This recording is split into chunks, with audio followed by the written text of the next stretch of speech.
हाँ तो मित्रों, आज फिर से ऑनलाइन क्लास में आपका स्वागत है। आज हम त्रिज्याखंड एवं वृत्तखंड के क्षेत्रफल के बारे में अध्ययन करेंगे। तो वृत्तखंड और त्रिज्याखंड में सबसे पहला पॉइंट लेते हैं हम त्रिज्याखंड। क्या लेते हैं? त्रिज्याखंड। सबसे पहले तो हम ये पता लगाएंगे त्रिज्याखंड होता क्या है, वृत्तखंड होता क्या है। उसके बारे में अध्ययन करने के बाद हम आगे बढ़ेंगे। त्रिज्याखंड, वृत्त की दो त्रिज्याओं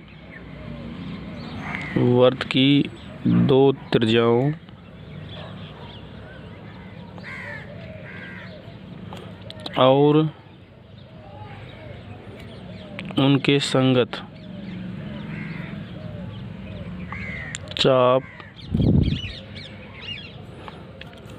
से परिबद्ध क्षेत्र त्रिज्याखंड कहलाता है।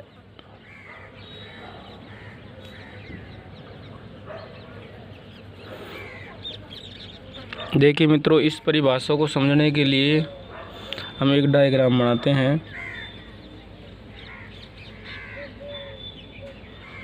हमने एक ये वृत्त बनाया जिसका केंद्र क्या है, O है। इसमें हमने दो त्रिज्याएं खींची। कितनी त्रिज्याएं खींच दी? दो। एक तो खींची OA और एक खींची OB।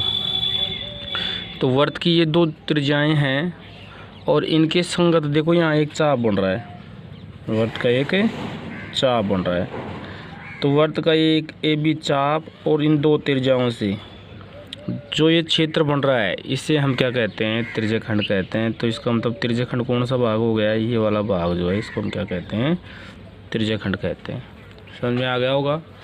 वृत्त की इन दो त्रिज्याओं OA और OB और चाप AB, दो त्रिज्याओं और उनके संगत चाप से परिबद्ध क्षेत्र को हम क्या कहते हैं? त्रिज्याखंड कहते हैं। दोबारा से देख लीजिए मित्रों,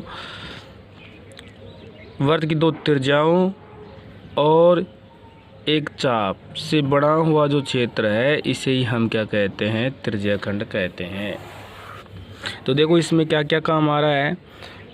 ये तो होगी वृत्त की त्रिज्याएं OA और OB, और ये हो गई AB वृत्त की चाप। तो यहाँ AB जो चाप है उसको हम किस से रिप्रेजेंट कर रहे हैं? L से। किस से रिप्रेजेंट कर रहे हैं? L से। तो हमारे पास यहाँ त्रिज्याखंड में क्या क्या हो गया? R हो गया और वृत्त की चाप L हो गई। त्रिज्याखंड की जो चाप है वो L हो गई। और इस चाप के द्वारा केंद्र पर अंतरित कोण, यहाँ केंद्र पर अंतरित कोण क्या हो गया? थीटा। क्या हो गया? थीटा हो गया। ठीक है मित्रों, त्रिज्याखंड समझ में आ गया होगा। त्रिज्याखंड में कौन कौन सी विमाएँ होती हैं? एक तो त्रिज्या होती है, चाप की लंबाई होती है और थीटा होता है। अब हम बात करते हैं इसके सूत्रों की, फॉर्मूलों की। तो चाप की लंबाई हम कैसे ज्ञात करेंगे? तो चाप की लंबाई, त्रिज्याखंड के चाप की लंबाई का सूत्र है मित्रों πr थीटा बटे में 180। देखो इसे याद रखने के लिए आप ये भी कह सकते हैं कि 2πr गुणा में थीटा बटे में 360। हमने क्या कर दिया, यहाँ 2 से ऊपर नीचे गुणा कर दिया, अंश और हर को 2 से गुणा कर दिया। तो ये तो हो गया 2πr और थीटा बटे में क्या हो गया? यहाँ 2 से गुणा होगा तो 360। अब हम देखते हैं त्रिज्याखंड का क्षेत्रफल। त्रिज्याखंड का क्षेत्रफल मित्रों क्या होगा? सूत्र πr² थीटा बटे में 360। इसको हम इस तरह से भी लिख सकते हैं πr² गुणा में थीटा बटे में 360। तो यहाँ देखो, यहाँ तो वृत्त की परिधि का सूत्र लग रहा है और यहाँ क्या लग रहा है? क्षेत्रफल। इसका मतलब लंबाई निकालेंगे तो परिधि और क्षेत्रफल निकालेंगे तो क्या? वृत्त का क्षेत्रफल का सूत्र लगेगा और उनको थीटा बटे 360 से गुणा करने पर चाप की लंबाई और त्रिज्याखंड का क्षेत्रफल प्राप्त हो जाएगा। तो ये हम ट्रिक की मेथड से भी समझ सकते हैं। क्या कि यहाँ हमें वर्त की परिधि का सूत्र याद रखना, परिधि और क्षेत्रफल का सूत्र याद रखना है। वर्त की परिधि और क्षेत्रफल का सूत्र याद रखना है और उसमें हमें θ/360 से गुणा करना है। तो जब परिधि काम में लेंगे तो चाप की लंबाई आ जाएगी, क्योंकि परिधि जो होती है चाप की लंबाई होती हैं, और जब क्षेत्रफल निकालेंगे तो वर्त के क्षेत्रफल का सूत्र काम में ले लेंगे। नेक्स्ट, ये मित्रों समझ में आ गया होगा त्रिज्यखंड का क्षेत्रफल। अब हम यहाँ पढ़ते हैं वर्तखंड। तो देखिए मित्रों, वर्तखंड कहते किसे हैं? वर्त की जीवा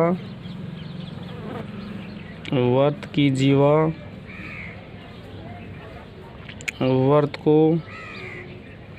दो भागों में विभाजित करती हैं, दो भागों में विभाजित करती है।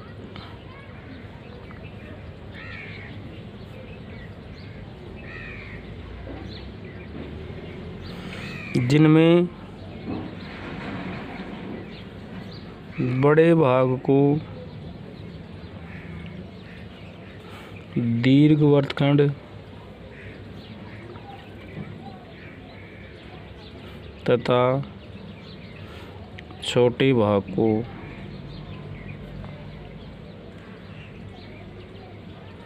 लघु वर्तखंड कहते हैं।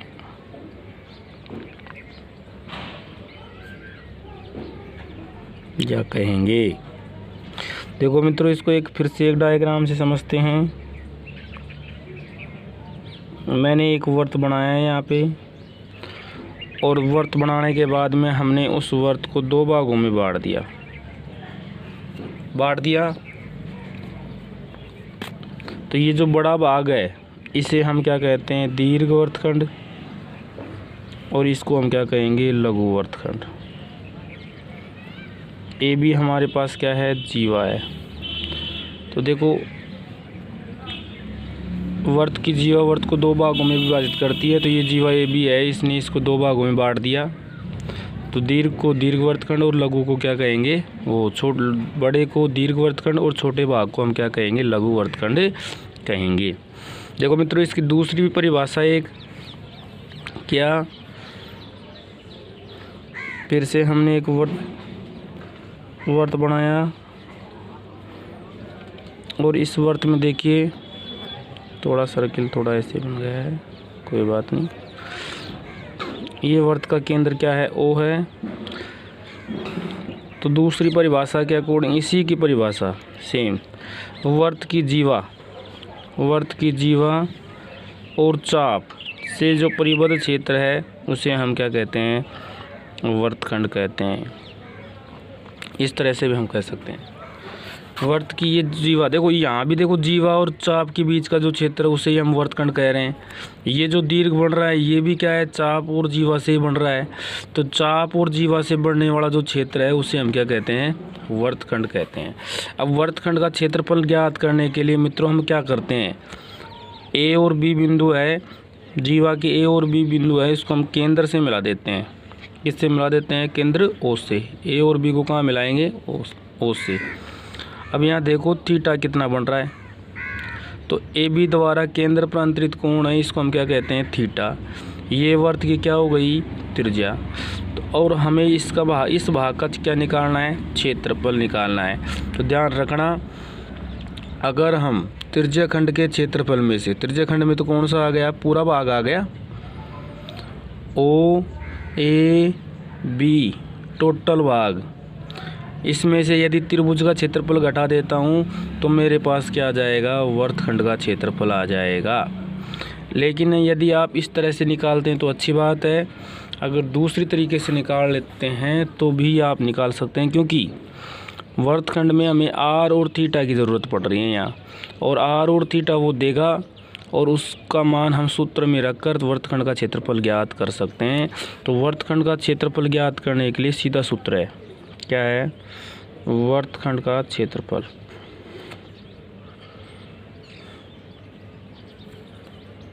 सॉरी मित्रों, ये गलती लिखा गया। वर्तखंड का क्षेत्रफल इसका सूत्र है वर्तखंड का क्षेत्रफल, इसका सूत्र है पाई आर स्क्वायर थीटा बटे में 360। देखो ये वापिस ये वर्त त्रिज्यखंड का आ गया पूरे का, -1/2 आर स्क्वायर साइन थीटा। और ये जो मेथड है इससे हम त्रिभुज का क्षेत्रफल निकालते हैं। तो त्रिज्यखंड में से त्रिभुज घटाएंगे तो आ गया अपना वर्तखंड। इस तरह से हम इस सूत्र की सहायता से क्या कर सकते हैं, सॉल्यूशन कर सकते हैं कि त्रिज्यखंड का क्षेत्रफल क्या होता है, पाई आर स्क्वायर थीटा बटे में 360। उसमें से हमने त्रिभुज का क्षेत्रफल घटाया। या फिर हम डायरेक्ट भी कर सकते हैं, क्या, वर्तखंड का क्षेत्रफल पाई आर स्क्वायर थीटा बटे 360 -1/2 आर स्क्वायर साइन थीटा। इसमें हमें किस किस की ज़रूरत पड़ेगी, आर और थीटा की। देख लो आर और थीटा चाहिए, उसके बाद में हम इसका क्षेत्रफल ज्ञात कर सकते हैं। देखो मित्रों एक वर्ड और काम आया हमारे पास, यहाँ क्या आया, इससे हम क्या कहते हैं, जीवा। क्या कहते हैं इसमें, जीवा। तो आप जीवा की परिभाषा भी लिख सकते हैं। तो मैं बोल के लिखवा देता हूँ, पेन कॉपी आपके पास होंगे ही। क्या लिखो, जीवा किसे कहते हैं, वर्त पर स्थित दो बिंदुओं को मिलाने वाली रेखा को वर्त की जीवा कहते हैं। वर्त पर स्थित दो बिंदुओं को मिलाने वाली रेखा को वर्त की जीवा कहते हैं। वर्त पर स्थित दो बिंदुओं को मिलाने वाली रेखा को वर्त की जीवा कहते हैं। देखिए मित्रों, हमने इसके फॉर्मूले हैं वो समझ लिए हैं।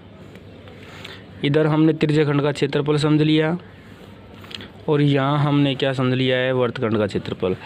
मित्रों एक फॉर्मूला और बच गया। यदि यहाँ पर हमारे पास क्या है, जगह है, तो लिख सकते हैं त्रिज्यखंड का क्षेत्रफल जब हमारे पास क्या, चाप की लंबाई दे रखी हो। क्या दे रखी हो, चाप की लंबाई। तो हम सीधा लिख सकते हैं 1/2 गुणा में LR। 1/2 गुणा में LR मैंने बीच में लिखा है। तो ये उन्हीं विद्यार्थियों को ध्यान रहेगा जो कंप्लीट वीडियो देखेंगे। जो कंप्लीट वीडियो नहीं देखेंगे और शुरू में देखकर थोड़ी देर के लिए हट जाते हैं, तो उसको ये सूत्र ध्यान में नहीं रहेगा कि सर ने ये सूत्र बताया है या नहीं बताया है। त्रिज्यखंड का क्षेत्रफल जब चाप की लंबाई और त्रिज्या दे रखी हो तो सीधा होता है 1/2 गुणा में LR, अर्थात L का मतलब चाप की लंबाई, R का मतलब त्रिज्या।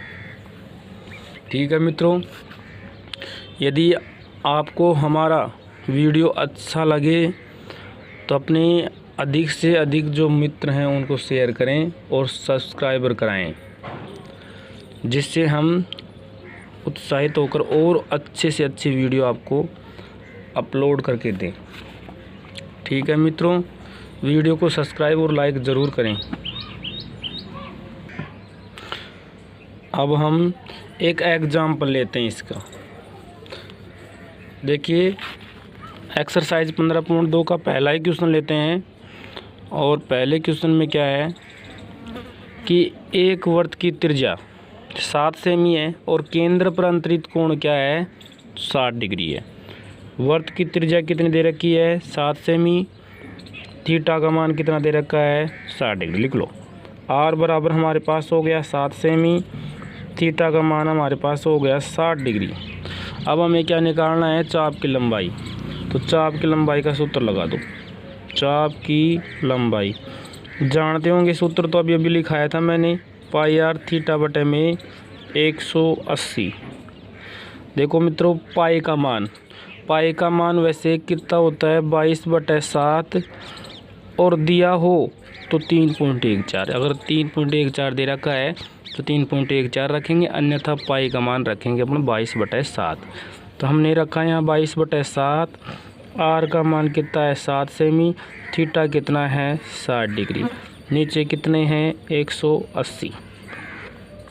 हल कीजिए, 7 से 7 कट गए और 60 एकम 60, 60 तिया 180 हो गई। इस तरह से मित्रों 22/3 आ गई। भाग दे लो, 3 7 21, बच गए कितना, 1 पॉइंट लगा के हमें 0 तार लेंगे। तो देखो 3 तिया 9 और 9 घटाएंगे फिर 1 बच जाएगा, फिर पॉइंट लगा रख 0 तार लेंगे, फिर 3 बार जाएगा, ऐसे 3 बार जाता जाएगा। तो हमारा लंबाई हो गई इसकी कितनी, 7.33। मित्रों चाप की लंबाई कितनी आ गई है, 7.33। कर लेंगे क्या, ठीक है, रिटर्न करो। बस आपको इसमें करना है क्या है, आर और थीटा देखा हमने और सूत्र में मान रख दिए बस।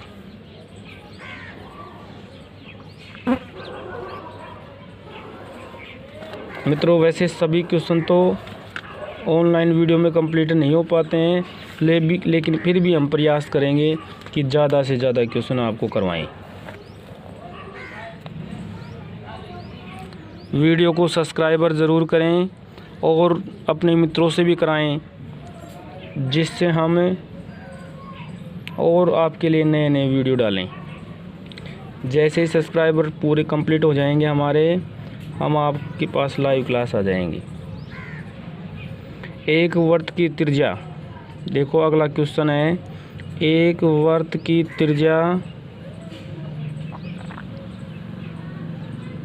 हमारे पास है 10.5 सेमी और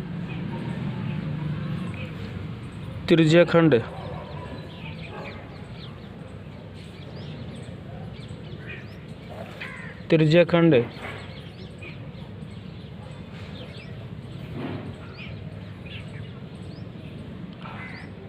का कोण,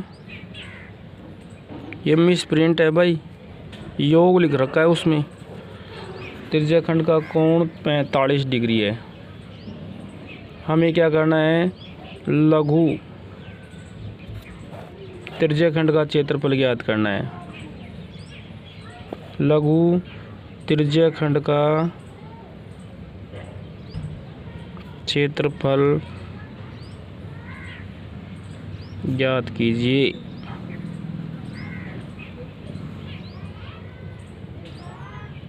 हाँ तो देखिए मित्रों, सॉल्यूशन करते हैं हम।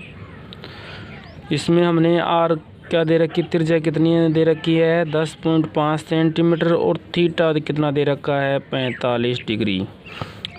एक बात समझने की है, इसमें लघु पूछा है तो ध्यान रखना, यदि थीटा का मान 180 से कम, theta is less than 180 degree, 180 से कम है तो उसे हम लघु वृत्तखंडी कहेंगे। तो क्या आएगा, लघु। और थीटा जो है 180 से क्या है, थीटा बड़ा है, ग्रेटर देन है, तो ये हमेशा क्या आएगा, दीर्घ आएगा। क्या आएगा, दीर्घ।